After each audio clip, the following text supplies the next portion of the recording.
Hello, class. This is Quiz 1 Review covering chapters 1 and 9.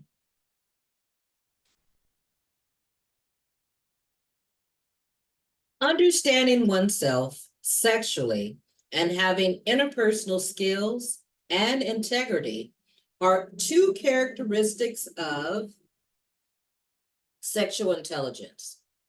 Other aspects involve scientific knowledge and consideration of the cultural context of sexuality.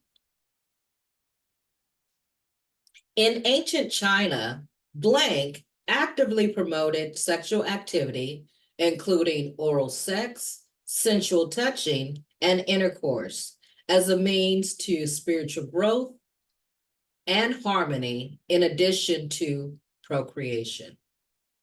We're talking about Taoism.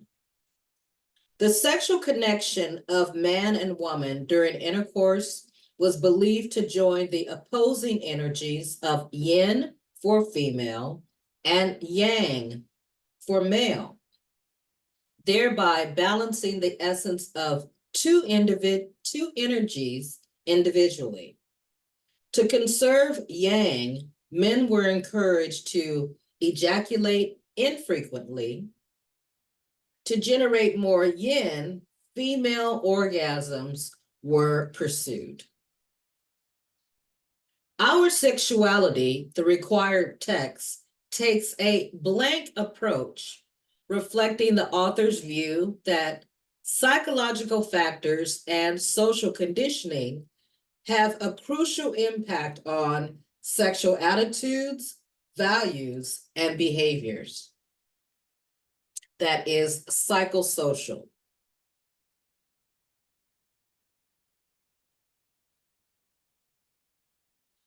In blank, circa meaning around 2500 before Christ era, the earliest known sex manuals, called Kama Sutra, were discovered. We're talking about China.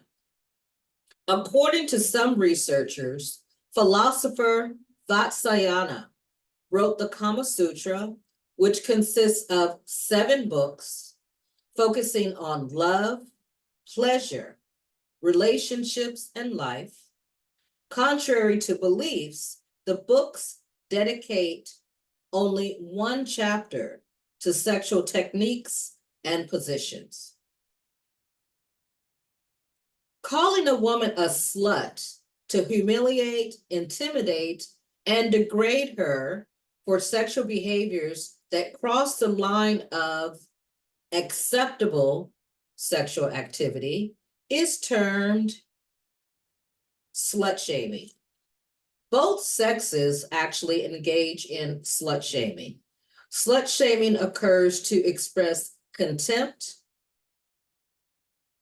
toward a woman or exempt themselves from being targeted. This term is one explanation for a man's inability to maintain sexual arousal within committed, loving relationships. That is Madonna whore complex. So men who hold women, the women that they hold in high regard, they have a difficult time looking at that woman who they respect in a sexual way. And that causes difficulty and confusion in love relationships. Research about the sexuality of women during the blank found that the majority experienced sexual desire and orgasm. We're talking about the Victorian era. Celia Mosher, researcher, conducted the only known research on female sexuality in the Victorian era. Over 30 years, she surveyed 47 married women through questionnaires. The dominant image of Black womanhood, the Black male complement, was the stereotype of the highly sexual potentially violent buck. We're talking about a Jezebel. Slaves were viewed as sexual objects.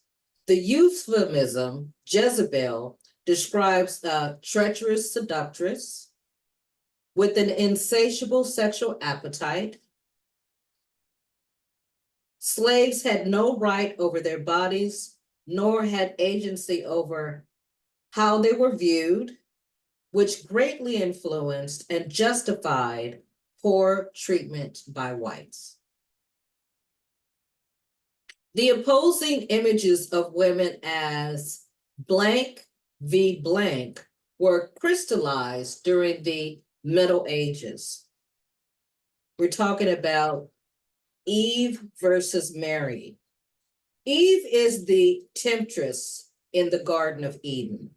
Her sins led to heightened antagonism towards women, while Mary is viewed as a gracious, compassionate protector and had an elevated focus on religious devotion.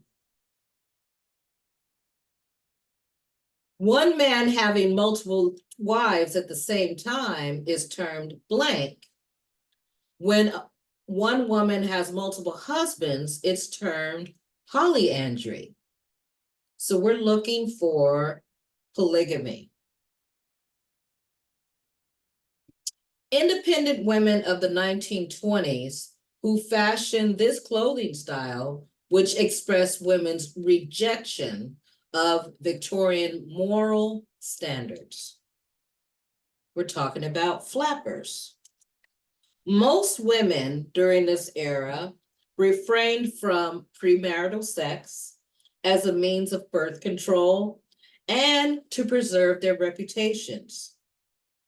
Flappers, in essence, represented feminist freedom. Any sexually arousing activity that precedes intercourse, that would be foreplay.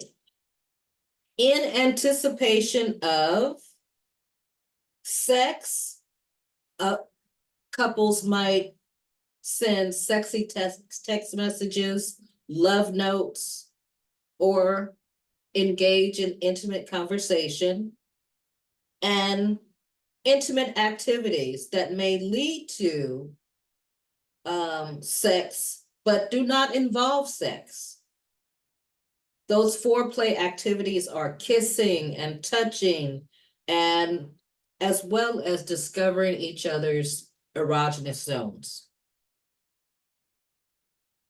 Lisa Diamond describes the variability of same-sex and other sex attraction and involvement at different times and different situations throughout the lifespan. We're talking about sexual fluidity.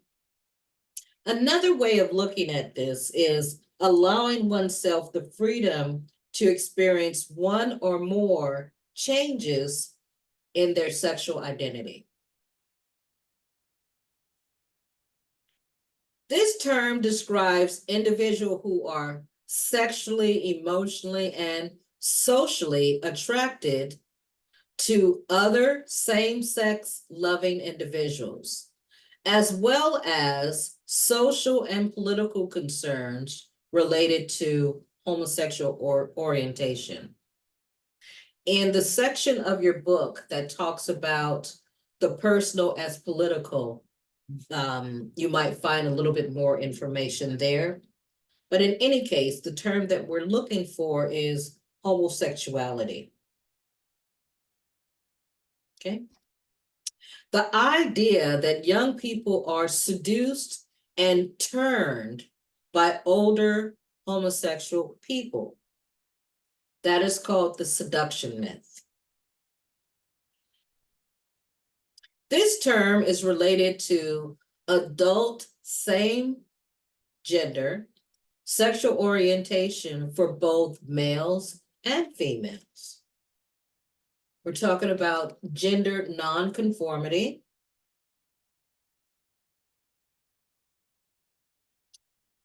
Police raid on gay bar patrons resulted in a riot. And it's also known as a symbolic birth of gay activism. That is the Stonewall incident. The Stonewall incident took place on June 28th, 1969, at the Stonewall Inn.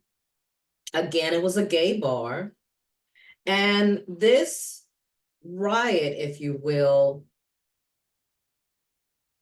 lasted for 6 days, and over 400 protesters were involved, and they fought against the NYPD.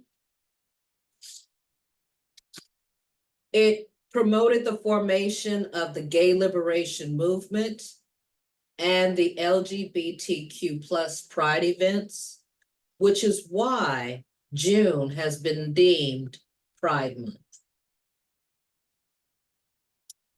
Therapy to help homosexual clients cope with negative societal attitudes. That is gay affirmative therapy. The belief that heterosexuality is superior to gay, lesbian, or bisexual orientation. We're talking about heterosexism. The process of becoming aware of and disclosing one's gay, lesbian, or bisexual identity is known as coming out. Individuals who are primarily heterosexual, and have some degree of sexual interest in and or experience with same-sex individuals are referred to as heteroflexible. These individuals would score either a 1 or 2 on the Kinsey continuum. The presence of a specific genetic trait that's present in both twins. We're talking about concordance. Researchers use genetic makeup or nature of twins to understand better the relative influences of our social environment or nurture.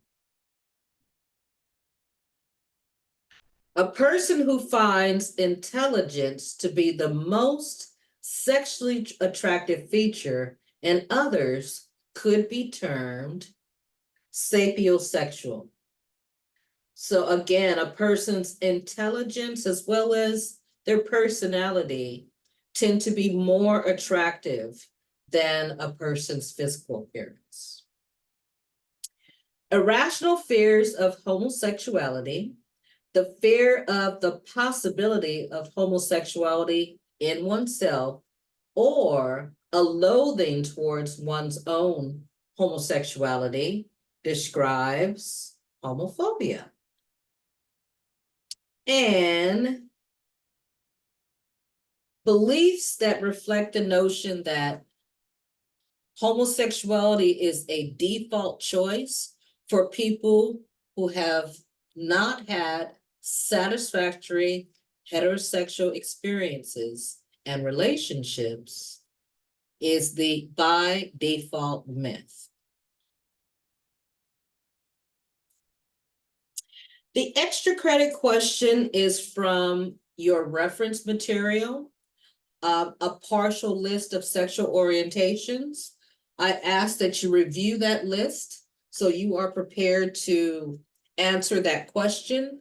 The extra credit question is worth 7 points, where your other questions are worth 4 points. Your first quiz is composed of 25 multiple choice questions plus 1 extra question, just to give you a few extra points.